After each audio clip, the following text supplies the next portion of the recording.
एक ऐसे सब्जेक्ट का नाम बताइए, हाँ दोस्तों, एक ऐसे सब्जेक्ट का नाम बताइए जिसमें सबसे ज्यादा वैरायटी हो।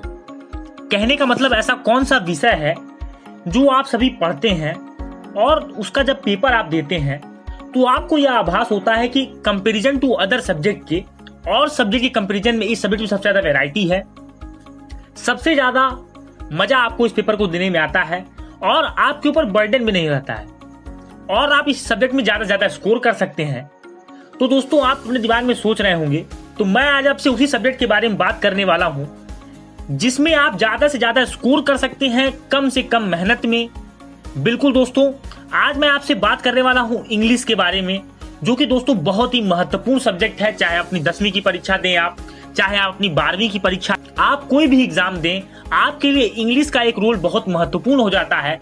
क्योंकि दोस्तों जर्नली हम क्या करते हैं, आप समझिए मेरे कहने का मतलब आप समझिए। जर्नली हम क्या करते हैं, हम physics, chemistry, mathematics, accountancy, business, economics, इन्हीं सब्जेक्ट्स पे, हिस्ट्री, ज्योग्राफी, पॉलिटिकल साइंस, कहने का मतलब आप चाहे साइंस लें, आर्ट्स लें, कॉमर्स लें, आप क्लास 10th में भी हैं तो आप साइंस में, मैथ्स में, एसएसटी में, इन्हीं सब्जेक्ट्स में ध्यान देते हैं।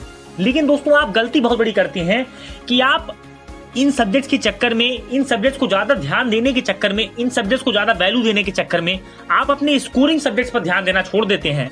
तो स्वागत है दोस्तों आपका एपिन क्लासेस यूट्यूब चैनल पर और मैं आपका मित्र उज्जवल उपाध्याय स्वागत करता हूं आपका बहुत ही महत्वपूर्ण एवं अहम वीडियो में। आज मैं आपसे बात करने वाला हूं कि इंग्लिश की तैयारी अपने बोर्ड परीक्षा के लिए कैसे करें, अगले बोर्ड एग्जाम के लिए, जब भी आप बोर्ड एग्जाम अपना देने जा रहे हैं उस एग्जाम के लिए इंग्लिश की तैयारी कैसे करें। इसके लिए दोस्तों मैं आपको एक छोटा सा उदाहरण देता हूं। जैसे दोस्तों आप सभी खाना खाते हैं तो कभी कभी क्या होता है कि जब आपकी मम्मी लोग खुश होती हैं या आपके घर में कभी कभी ज्यादा वैरायटी बनती है, कहने का मतलब आपकी जो थाली है उसमें दोस्तों आपकी 2-3 तरह की सब्जियां हैं, खीर है, पूरी है, बहुत सारी चीजें अच्छी अच्छी बनी हुई हैं, डेलिशियस चीजें बनी हुई हैं, तो आपको खाने में बहुत मजा आता है और आप क्या करते हो कि उस दिन कुछ ज्यादा खाते हो, तो दोस्तों आप खुशी से खाते हो। तो उसी तरह से इंग्लिश एक सब्जेक्ट है जिसमें दोस्तों इतनी वैरायटी है कि आपको इसको एंजॉय करके पढ़ना है। कहने का मतलब जब आपको इसमें इंटरेस्ट आ जाएगा तो आपको किसी को बताना नहीं पड़ेगा, आपको किसी को नहीं कहना पड़ेगा कि ये भी आपका एक सब्जेक्ट है। तो वैसा इंटरेस्टिंग सब्जेक्ट दोस्तों इंग्लिश है। बस हमारा पढ़ने का तरीका अगर हम बदल दें तो इस सब्जेक्ट में हम ज्यादा से ज्यादा स्कोर कर सकते हैं कम मेहनत में। हाँ दोस्तों, आप कंपेयर करके देखना, जितनी मेहनत आप मैथमेटिक्स में करोगे उसकी आधी मेहनत अगर आप कर दोगे इंग्लिश में तो उतने स्कोर आपके आ जाएंगे, उससे ज्यादा स्कोर आप कर सकते हो। बिल्कुल दोस्तों, तो मैं आज आपको बताने वाला हूं कैसे आप ज्यादा से ज्यादा स्कोर करें। सबसे बड़ी बात देखिए दोस्तों, इंग्लिश के पेपर में आपको मैं कुछ महत्वपूर्ण बातें बता दूं। इसमें दोस्तों सबसे आसान सब्जेक्ट इसको माना जाता है स्कोर करने के लिए। अगर आप इसमें सिस्टम से पढ़ाई करें, एक सीमित टाइम टेबल के साथ, एक निश्चित टाइम टेबल के साथ अगर आप पढ़ाई कर रहे हैं, स्टडी हार्स अपने दे रहे हैं, डिवोट कर रहे हैं इंग्लिश के लिए, तो आप ज्यादा से ज्यादा स्कोर कर सकते हैं। अब दोस्तों मैं आपको बता दूं, ज्यादा आपको नहीं देना है, आपको केवल इंग्लिश के लिए रोज 1 से 1.5 घंटे देने हैं। अब आपको कैसे पढ़ना है ये भी मैं आपको बता रहा हूं। जनरली देखिए हमारे इंग्लिश पेपर में क्या क्या आता है, पहले आपको इस बात का ध्यान देना है। सबसे पहले आपको आपका पेपर पैटर्न आपके दिमाग में होना चाहिए कि मेरे इंग्लिश पेपर में क्या क्या क्वेश्चंस आएंगे, किस किस सेक्शन का कितना वेटेज है। तो जनरली दोस्तों देखिए, आप किसी भी बोर्ड में पढ़ते हो, जनरली जो आपका पेपर आता है वो आपका पेपर यही आता है कि reading section, writing section, grammar section, literature section और नॉवेल सेक्शन।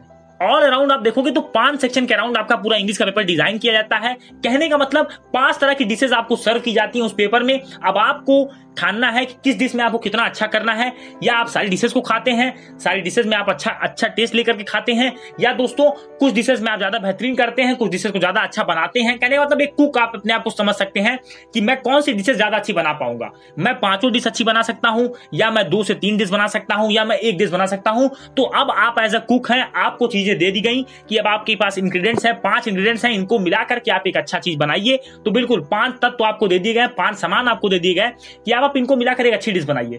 तो इंग्लिश में भी यही चीज है दोस्तों, कि आप इसको एक डिश की तरह ले सकते हो, आप इसको एक इंग्रेडिएंट की तरह ले सकते हो कि आपको कोई अच्छी डिश प्रिपेयर करनी है। डिश प्रिपेयर करने का मतलब यहां से क्या हो गया कि आपको अच्छा मार्क्स लेकर के आना है। आपका मोटिव होना चाहिए, आपका मेन एम ये होना चाहिए कि आपको इंग्लिश में अच्छा से अच्छा मार्क्स लेके आना है। तो बिल्कुल अब मैं आपको बता रहा हूं कैसे आपको पढ़ना है, किस तरह से आपको एक निश्चित टाइम टेबल के साथ ज्यादा से ज्यादा इस सब्जेक्ट में स्कोर करना है। कहने का मतलब आप इस सब्जेक्ट में दोस्तों 90-95% स्कोर बहुत आसानी से कर सकते हो। केवल आपको थोड़ा सा डिवोट और थोड़ा सा डेडिकेट होना है सब्जेक्ट के प्रति, ईमानदारी आपको दिखानी है सब्जेक्ट के प्रति। और दोस्तों मैं आपको कहता हूं कि जो ईमानदारी आप इंग्लिश के प्रति दिखाओगे, जो भी अपने आप लैंग्वेज पेपर के लिए दिखाते हो, उसका प्रतिफल आपके रिजल्ट में आपको मिलेगा, उसका फल आपको रिजल्ट में आपके देखने को मिलेगा। आप करो क्या कि आप पहले 1 घंटे, हाँ दोस्तों, आप पहले 1 घंटे सेक्शन वाइज स्टडी करो। कहने का मतलब आप जब रीडिंग सेक्शन कर रहे हो तो रीडिंग सेक्शन में आप करो क्या, देखिए रीडिंग सेक्शन बहुत ज्यादा प्रैक्टिस आपको जरूरत नहीं है, मैं आपको बता रहा हूं, आपको बस उतना ही करना है। आप क्या करो, एक सैंपल पेपर ले लो, एक सैंपल पेपर ले लो और आप उसको प्रैक्टिस करो। रीडिंग सेक्शन में देखो कैसे पैसेज आते हैं। आप समझ लीजिए कि रीडिंग सेक्शन में आता क्या है। देखिए दोस्तों, रीडिंग सेक्शन में आपको क्या दिया जाएगा, एक पैसेज दिया जाएगा। अब चाहे वो प्रोज से हो, पोएट्री से हो, कहीं से भी वो पैसेज आपको दे सकते हैं। अनसीन का मतलब उस पैसेज को आपने देखा नहीं है। तो अब आप प्रैक्टिस कैसे करोगे, कहने का मतलब आप अपनी आदत कैसे बनाओगे।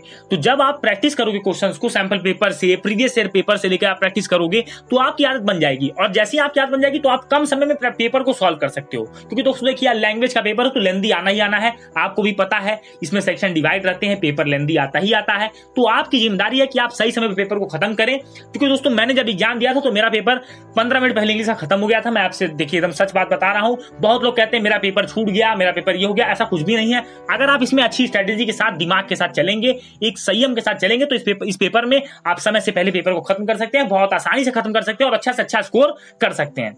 तो देखिए दोस्तों, रीडिंग सेक्शन के लिए आप क्या करिए, previous year paper, sample paper को लीजिए, उसको सॉल्व करिए। इससे आपकी प्रैक्टिस बनती रहेगी, इससे आपको अभ्यास हो जाएगा और आपको एग्जाम में थोड़ी भी प्रॉब्लम नहीं होगी दोस्तों रीडिंग सेक्शन में।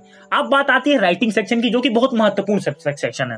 देखिए दोस्तों, राइटिंग सेक्शन में आपकी क्रिएटिविटी, आप कैसे चीजों को लिखते हो, कैसे आप क्रिएटिव लिखते हो। कहने का मतलब आपको कोई टॉपिक दिया गया, अगर आपको कोई भी चीज दी गई, आपको एक नोटिस दिया गया, आपको डायरी एंट्री दी गई, आपको रिपोर्ट राइटिंग दी गई, आपको आर्टिकल दिया गया, कुछ भी आपको दिया गया राइटिंग सेक्शन से रिलेटेड, आपको एक इनफॉर्मल लेटर दिया गया, फॉर्मल लेटर दिया गया, कुछ भी आपको दे दिया गया, आप उसमें कितना क्रिएटिव लिखते हो, कितना सही आपका फॉर्मेट है। देखिए दोस्तों, राइटिंग सेक्शन में अगर आपको स्कोर करना है तो आपको अपने फॉर्मेट पे बहुत काम करना है। कहने का मतलब आपको अगर नोटिस दिया गया तो नोटिस का फॉर्मेट आपको पता होना चाहिए, कहां पे आपकी हेडिंग होगी, कहां पे आपकी बॉडी होगी, कहां पे क्या चीजें होंगी, कहां पे आपका सैल्यूटेशन होगा, कहां पे आपको बॉक्स बनाना है। बिना नोटिस आप बॉक्स के नहीं लिख सकते।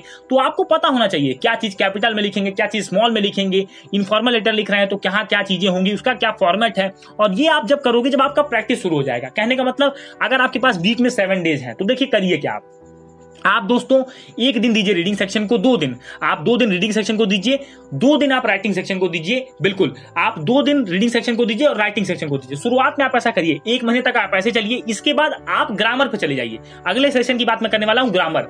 देखिए दोस्तों, ग्रामर सेक्शन ऐसा है जो आपसे प्रैक्टिस की डिमांड करता है। ग्रामर और मैथमेटिक्स में रिलेशन यही है कि जितना आप प्रैक्टिस करेंगे उतना आपका ये चीजें पॉलिश होंगी। जैसे मैथमेटिक्स में आप जितना प्रैक्टिस करते हो उतना ही अच्छी आपकी मैथमेटिक्स होती है, उतना ही जल्दी आप क्वेश्चन को सॉल्व कर लेते हो और उतना अच्छा से अच्छा स्कोर कर सकते हो। तो ग्रामर से आप डरिए मत, अभी आपके पास स्टार्टिंग है, बहुत समय आपके पास है। ग्रामर के लिए रूटीन बना लीजिए। 1 महीने तक मैंने आपको जो बताया वो आप करो। अगर आपको ग्रामर डर लगता है तो आप शुरुआत में ग्रामर को जर्नल स्टार्ट करो। आप क्या करो कि 2 दिन रीडिंग सेक्शन को पढ़ो, 2 दिन आप राइटिंग सेक्शन को पढ़ो, 1 दिन ग्रामर को पढ़ो और 2 दिन लिटरेचर को पढ़ो। कहने का मतलब आप 1 दिन दो शुरुआत में ग्रामर को, धीमे धीमे जो आपका रीडिंग और राइटिंग सेक्शन दोस्तों आपका बहुत जल्दी कंप्लीट हो जाएगा।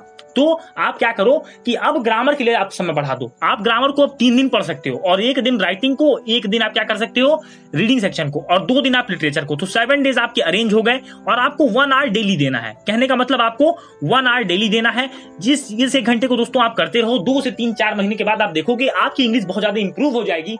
और आधे घंटे जो मैंने आपको बोला है वो आपको क्यों आपको मैंने रोका है, क्यों मैंने आपको कहा कि आपको 1.5 आवर देने हैं। आप देखिए उस आधे घंटे में दोस्तों आप पहली बात एनालिसिस कर सकते हैं। 10 मिनट आप रखो एनालिसिस के लिए कि मैंने जो पढ़ाई करी और अपने सैंपल पेपर को देखो कि अब मैं पेपर को कितना टच कर पा रहा हूं। जो क्वेश्चन आपको आ रहा है उसको अपने मन में टिक रखो और जब आप उस टर्न पर, जब आप रीडिंग सेक्शन पढ़ रहे हो तो आपको याद होना चाहिए कि हाँ मुझे ये क्वेश्चन करना है। तो अपना पेपर लेकर बैठो और उसी ड्यूरेशन में इसको सॉल्व करो और देखो कि मैं कहां गलती कर रहा हूं। बिल्कुल, आप धीमे धीमे अपना एनालिसिस खुद करो। दूसरी चीज, आपको मैंने 20 मिनट और जो बताया, जो 20 मिनट आपको बताया मैंने आपको वोकैब के लिए बताया। कहने का मतलब आपके पास शब्दकोश होना चाहिए। देखिए दोस्तों, इंग्लिश के पेपर में मैं आपको बता दूं, अगर आप इंग्लिश का पेपर दे रहे हो तो बहुत ज्यादा रटने की आपको जरूरत नहीं। इंग्लिश पेपर ऐसा है कि आप इसको समझ लो। अगर आप इंग्लिश के पेपर को समझ गए, इसके पेपर के पैटर्न को समझ गए, तो आप अपनी वोकैब अगर आपकी अच्छी है, आपके पास शब्द अगर हैं, तो आप अपने आप को एक्सप्रेस कर पाओगे। दोस्तों मैं आपको बताता हूं सिंपल सा एग्जांपल। देखिए, जैसे मान लीजिए कि आपको कोई क्वेश्चन बहुत अच्छे तरीके से आ रहा है पर आप उसको एक्सप्रेस ही नहीं कर पा रहे हो। जैसे आपको एक टॉपिक दिया कि ग्लोबल वार्मिंग, अब आपको ग्लोबल वार्मिंग के बारे में सब कुछ पता है पर आपके पास वोकैब है ही नहीं। कहने का मतलब आपके पास शब्द है ही नहीं कि अपने आप को खुद एक्सप्रेस कर पाए। तो बिल्कुल देखिए, वोकैब आपकी कैसे स्ट्रांग होगी? जब आप रीडिंग करोगे, जब आप पढ़ोगे, चीजों को एनालाइज करोगे, जब आप वर्ड्स को रटोगे, उनकी मीनिंग्स को रटोगे, कहने का मतलब उनको लर्न करोगे, तब आपकी इंग्लिश अपने आप इंप्रूव होगी, अपने आप लिखने लगोगे। बहुत लोग घबराते हैं, सर राइटिंग सिस्टम कैसे अटेम्प्ट करें, इसमें कैसे ज्यादा स्कोर करें।